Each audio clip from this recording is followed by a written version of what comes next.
Muy buenas tardes para todos. En sintonía con este espacio y agradeciéndole a las personas que están acá de forma presencial, pero también quienes han dedicado un tiempo a conectarse de forma remota. Quisimos abrir este espacio con una presentación muy corta donde vamos a hablar un poco de un tema que hoy en día ya estamos visionando y es el fenómeno del niño, ¿sí? ¿De qué nos espera? ¿Qué estamos viendo? Las instituciones internacionales, ¿qué es lo que están hablando? Entonces, para entrar también un poco en sintonía de por qué tenemos que preparar nuestras plantaciones para lo que se viene. Entonces, hemos hablado de un 2026 como un año de contrastes climáticos y retos para el cultivo de banano. Y básicamente, en donde nos queremos mover con este tema es en entender el fenómeno del niño, el fenómeno ENSO, como realmente se debe mencionar. ¿Alguien sabe desde hace cuánto se generó este fenómeno del niño o se empezó a hablar del niño? Es una pregunta que uno a veces se hace. ¿Será que esto hace parte del cambio climático? ¿Sí? John, desde el siglo XVII se empezó a hablar del fenómeno del niño. ¿Y saben por qué?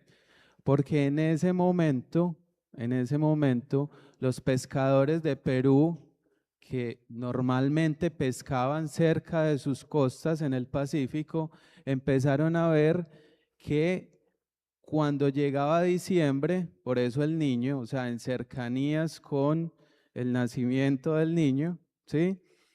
Los peces ya no eran tan abundantes. Entonces, desde el siglo XVII se empezó a mirar que habían unos cambios en la temperatura del Pacífico. ¿Y cómo vieron ellos esos cambios? Todavía no sabían que era temperatura. Lo que veían era que los peces migraban a aguas mucho más profundas y era más complejo para ellos conseguir esos peces. Entonces, miren que esto no es un tema nuevo.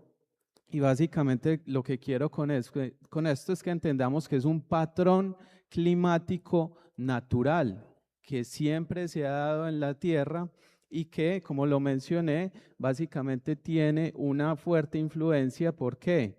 Por los cambios de temperatura del Pacífico. Tiene tres fases. Una fase que se cataloga como el niño. El niño es cuando estas temperaturas se incrementan, se elevan. Tiene una fase que es la niña, que es todo lo contrario, las temperaturas del mar Pacífico, del Pacífico se enfrían, y tiene una fase neutra donde no hay unos cambios importantes en esa temperatura. ¿Listo? Entonces, ¿en qué nos encontramos en este momento? Estamos iniciando una fase, el niño, y ya vamos a ver por qué todas las instituciones a nivel internacional ya lo tienen confirmado. Entonces, ¿qué ocurre? Miren lo que históricamente pasa con esa temperatura. ¿Cuál es la anomalía, el delta del cambio de temperatura en el Pacífico? Cuando vemos los colores azules, son temperaturas inferiores, o sea, cambios hacia abajo que se relacionan más con la niña, y cuando vemos los colores rojos son temperaturas superiores, o sea, temperaturas que se asocian más con el fenómeno del niño. ¿Qué ocurre entonces en este momento? Miren, estos son todos los eneros desde 1982 hasta enero del 2026. Miren cómo desde enero de este año ya se empezaba a visionar que podía ocurrir un fenómeno del niño. ¿Qué se ve hoy? Miren esto. Entonces acá estamos. Recuerden que todos estos pronósticos se hacen cada 3 meses, se van llevando con una secuencia trimestral. Miren que ya hoy tenemos confirmado que el Pacífico, perdón, tiene una oscilación positiva, o sea, de más de 2.5 grados Celsius. Entonces, hoy ya se confirmó el fenómeno del niño a nivel mundial, y que a noviembre, octubre, ese cambio de temperatura va a ser hasta de 3.5 a 3.7 grados Celsius. Eso pareciera muy poquito, pero para temas climáticos mundiales o globales, eso se traduce en que posiblemente, que ya vamos a hablar, va a ser un niño muy fuerte a nivel mundial. Ni siquiera va a ser un niño normal, va a ser un niño muy fuerte. ¿Y qué esperamos para el próximo año? Que paulatinamente vaya bajando esa temperatura y vayamos entrando a una fase neutral. Pero todos estos pronósticos son muy acertados en la medida en que nos vamos acercando a las fechas. Si estamos hablando de unos 6 meses, digamos lo que son muy acertados, pero de 6 meses en adelante, ese nivel de probabilidad va bajando un poco. Entonces hoy, o por lo menos la mayor probabilidad que tenemos es que hasta noviembre vamos a tener este fenómeno del niño y que va a ser muy fuerte. ¿Cómo lo vemos entonces en ese nivel de intensidad? Miren acá. Recuerden que entonces esta barra roja significa esa probabilidad de que ocurra el fenómeno del niño y estos colores, a medida que se va haciendo mucho más intenso el rojo, pues va indicando la probabilidad de que sea un fenómeno muy fuerte. Entonces lo que vemos es que para ese trimestre de noviembre, diciembre, enero, miren que la probabilidad es de más del 65% de que ese fenómeno del niño sea muy fuerte. Y hoy es de un 95% a un 100% de que esté presente, o sea, no hay ninguna duda que va a ocurrir y ahorita ya lo que nos queda por confirmar es qué tan fuerte, pero todos estos pronósticos indican que va a ser muy fuerte. ¿Eso qué significa para Urabá, ya llevándolo a la práctica? ¿Y por qué tenemos que ir pensando en trimestres y en secuencias del año? En que de hoy a noviembre vamos a tener un 15 a un 30% menos de precipitación del histórico. Si esa cifra la vemos así, sola y sin mucho análisis, ¿uno qué diría? Nos puede convenir. ¿Por qué? Porque recuerden que este segundo semestre históricamente es el semestre donde más precipitaciones tiene Urabá. Urabá tiene un régimen de lluvia unimodal, donde enero, febrero, marzo es muy seco y a partir de ahí hay una distribución de lluvias de entre 600 a 350 milímetros por mes. Entonces, bajar esos niveles de precipitación o que tengamos menor precipitación, más aún con lo que hemos tenido este año, puede ser una muy buena noticia. ¿Qué ocurre? Que estos fenómenos no son solamente desde este punto de vista, sino que también modifican temas atmosféricos. Entonces, ¿a qué nos lleva este tema? A que tengamos más días sin lluvia, pero que cuando se presentan esas lluvias van a ser de mucha intensidad. Entonces, en un mes de 30 días, puede que tengamos 20, 21 días sin lluvia, pero los 100, 200 o 300 milímetros del mes se nos concentren en 1 o 2 días, que es lo que hemos vivido también en estos últimos tiempos. ¿Sí? Entonces, desde este punto de vista, muy crítico, pero además que esos cambios atmosféricos van a llevar también a que la temperatura ambiental se incremente, se habla entre 0.5 a 1 grado Celsius, y esto sí tiene unas consecuencias a nivel fisiológicas que va a ser parte de la charla del doctor René más adelante. También que es importante mencionar acá es que recuerden que este fenómeno del niño no impacta de la misma manera a todos los países. Y vamos a hacer un foco en los países bananeros, porque nos interesa que, sobre todo Ecuador, Ecuador al ser el país que tiene una mayor área en producción, pues ya sabemos que mueve mucho la dinámica del mercado de banano a nivel mundial, pero también nos interesa otros países como Costa Rica, que son importantes a nivel de productividad. Miren este mapa. Entonces, las áreas amarillas son las que bajo la incidencia de un fenómeno del niño conllevan a tener una época seca. ¿Sí? Estamos hablando de Colombia, parte de Centroamérica hasta México. ¿Sí? Pero las áreas que están azules son las que van a estar experimentando una época húmeda, o sea, una época posiblemente más lluviosa. Entonces, es todo lo contrario de lo que nos ocurre a nosotros y en ese caso entra gran parte del Ecuador y parte de Perú. Entonces, miren que esto también, para quienes no tenían esta información, es importante y a nosotros a nivel, obviamente, de competitividad también nos marca una hoja de ruta. Ahora, vámonos a la historia. Fenómenos del niño ya hemos tenido. Entonces quise traerles esta tabla donde señalamos esos fenómenos del niño, en qué años han ocurrido ¿Y cuál ha sido su intensidad? Entonces miren que a nivel de una intensidad débil tenemos, esto a partir de 1969, tenemos del 69 al 70, del 76 al 77, y el más reciente fue el de 2019 a 2020, fue un niño débil. Si recuerdan, el 2020 a nivel de productividad fue un año bueno, ¿cierto? Bajaron un poco las lluvias y fue un año bueno. Moderados, el más reciente del 2009 al 2010. Fuertes, el más reciente del 2023 al 2024. Pero muy fuertes, el último fue del 2015 al 2016. ¿Alguien recuerda qué pasó entre el 2015 y el 2016? ¿Cómo fue ese año? ¿Sí? Es parte de los ejercicios que también tenemos que hacer localmente a nivel de fincas, cómo se comportó la finca, más aún, porque miren, fue un niño débil que luego coincidió con un niño fuerte. Y en este caso, ¿a qué quiero hacer referencia? A que normalmente estos son secuencias de 2 a 3 años, ¿sí? Y hoy vamos a arrancar con un niño fuerte que seguramente en su medida se va a ir debilitando.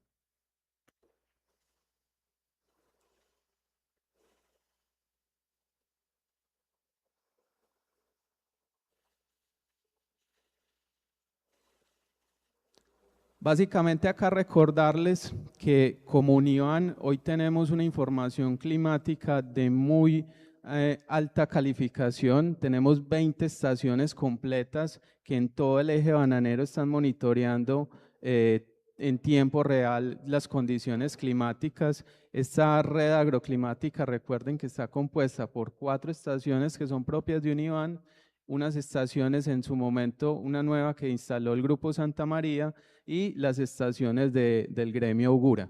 Cada una de estas estaciones, como les mencioné, ustedes como productores y técnicos tienen el usuario para visualizar esa información en tiempo real. Desde Univan se les comparte unos boletines semanales con interpretación climática, y valga este punto también para mencionarles que quien no tenga esta información, a quien no le esté llegando, quien no tiene el usuario, pues estaremos prestos desde la Dirección de Productividad a acompañarlos en la capacitación y la interpretación de esta información. Bueno, ahora, ¿qué ha ocurrido en este 2026 y por qué lo llamamos como un año de un contraste climático?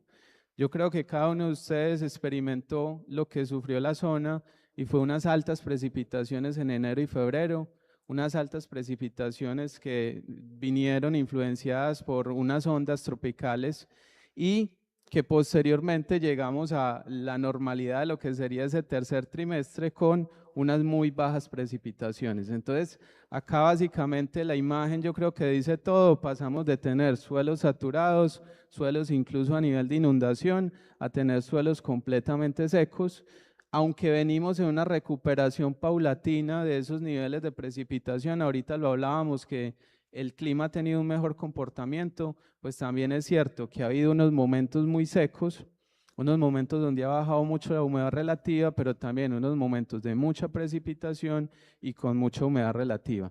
Para que comparemos los últimos 5 años, miren el acumulado que llevamos a semana 26, ¿sí? Este es el año con mayor precipitación acumulada hasta este año. Tenemos 1.777 milímetros en el centro, 1.713 milímetros en el norte y 2.400 milímetros en el sur. O sea, sin existir un fenómeno de la niña, porque hasta ahorita a mayo estábamos en un escenario neutral, hemos tenido más precipitación que años donde hemos tenido fenómeno de la niña, ¿sí? Entonces, cuando uno ve los totales, a veces no discrimina, pero miren todo el comportamiento de esa precipitación en el año. ¿Eso a qué ha conllevado? Que esto también lo va a ampliar muy bien el ingeniero René, y es que nuestras cohortes de plantas, y ya aquí entrando al tema fisiológico, recuerden que lo que pase 14 semanas antes de la floración nos está impactando mucho en qué tipo de plantas es las que estamos cosechando y qué tipo de fruta es la que estamos aprovechando. Una planta de banano requiere entre 35 y 70 milímetros de lluvia semanal. Realmente son 35, pero nosotros tenemos sistemas de drenaje para evacuar un excedente, ¿cierto? Sería en total entonces entre 140 y 280 milímetros mensual. En esas 14 semanas lo que estamos haciendo acá es poner un límite ideal, ¿sí? Y un límite restrictivo, o sea, por encima de 980 milímetros de lluvia en una cohorte de plantas que hoy se me está diferenciando, yo voy a tener problemas en esa fruta que estoy cosechando. Y este es el mejor ejemplo de por qué 2025 fue tan exitoso para la zona de Urabá. Miren que la precipitación de esas 14 semanas en todas esas cohortes de plantas que tuvimos semana a semana estuvo dentro del ideal, ¿sí? Tuvimos un muy buen régimen de precipitación, muy bien distribuido. Pero miren lo que pasa a partir de la semana 7 de este año. Sobrepasamos con mucho exceso todo ese nivel de agua, ¿sí? Entonces, por ahí me preguntaban ahorita, ¿cuándo vamos a empezar a ver un mejor tipo de fruta, un mejor tipo de calidad? Miren que apenas esas cohortes que estamos embolsando ahorita es lo que estamos o tendemos a ver en las próximas 10 semanas más o menos por todo este tema de estos contrastes climáticos. Mancha de madurez, tema yo creo que actual, ¿sí? También explicado desde este punto de vista de precipitación, y es que recuerden que en las últimas 4 semanas, antes de darse la emisión de la bacota, miren la elongación de esa bacota, ¿sí? O sea, pasa de ser una bacota de este tamaño dentro del pseudotallo a generarse toda la elongación las últimas 4 semanas. Entonces, este fenómeno que hoy estamos viendo de mancha de madurez, que ya teníamos esa proyección de que se iba a dar a partir de semana 19, se explica en esto. En esas semanas de febrero y marzo, que tuvimos mucha precipitación o un déficit en la cual no se pudo absorber el calcio que había en el suelo, que no necesariamente todo estaba disponible además, y es lo que hoy estamos viendo en esta fruta y por qué está tan alta la merma explicada en este fenómeno. Pero además, ¿qué otros efectos hemos vivido este año con este contraste climático? Ceramidia, arañita roja, desfleque, volcamiento, quema foliar, fue uno de los efectos también de hace 2, 3 semanas por unas altas radiaciones y temperaturas, agobio, que se nos volvió un tema casi que de diario, que estamos perdiendo 2, 3 hojas en esas plantas prontas y un fuerte arrepollamiento también en ciertos momentos. Para esto entonces, y por qué con esta diapositiva quiero terminar, en la naciente área de investigación y desarrollo que estamos construyendo en el interior de Univán, básicamente todos estos efectos climáticos pues, van a tener un capítulo importante, pero quisiéramos también abordar todo el tema del manejo agronómico sostenible, mejoramiento genético, no va a ser tema de hoy, pero la creciente necesidad de encontrar una planta resistente a Fusarium es una de las prioridades de Univán. Agricultura digital y de precisión, sanidad vegetal, como lo mencionaba Fabián, con un foco también bien importante en cigatoca negra, que vamos a seguir conviviendo con esta enfermedad y es el 16% de los costos de producción actual.